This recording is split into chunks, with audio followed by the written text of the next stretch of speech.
در پیروی به پیشوای ملت پرزیدنت جمهوری تاجیکستان محترم امامعلی رحمان عاید دستگیری طبیبان در سمت پیشگیری بیماری کرونا ویروس شخصان سخاوتپیشه ناحیه واسه عملهای خیر و ثواب نموده به طبیبان و شخصان بیمار کمک میرسانند. برای انجام دادن چنین عمل نیک از جانب عائله ناصر وفا از دهه مهرآباد جماعت دهات گلستان و طبیبان بیمارخانه رقم 5 کمک‌های غذایی آرد روغن و شکر که مبلغ زیاده از 20,000 سومانی را تشکیل داده است آورده سپاریدند. شکرانه دولت را میکنیم، شکرانه تاجیکستان عزیزمون را میکنیم، شکرانه دولتداری تاجیکستان را میکنیم، شکرانه راهبر دولت پیشوای ملت محترم امامعلی رحمان،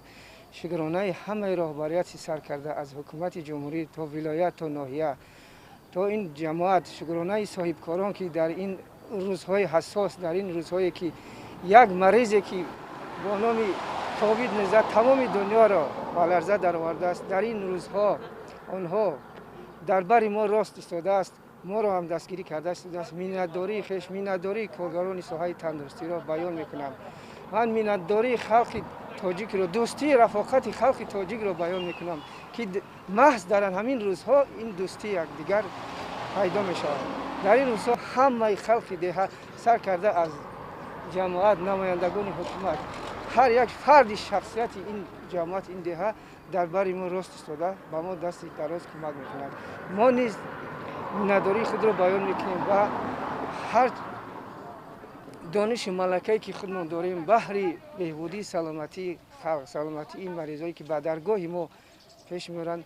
خب همه سعی کوشش خود را میکنیم که از این درگاه ما صحت و سلامت برآمده روند به پیش فرزندان خود. در این روز همچنین از جانب یک گروه دیگری صاحبکاران دهه مهرآباد جماعت دهات گلستان و مرکزهای سلامتی دهه مهرآباد 1 و طبیبان مرکز سلامتی مهرآباد 2 تحفه‌ها سپاریده شدند. در این مرکزهای سلامتی 43 نفر کارمندان ساحه طب و کار جلب گردیده و ساکنان دهه مهرآباد جماعت دهات گلستان خدمت طبی میرسانند.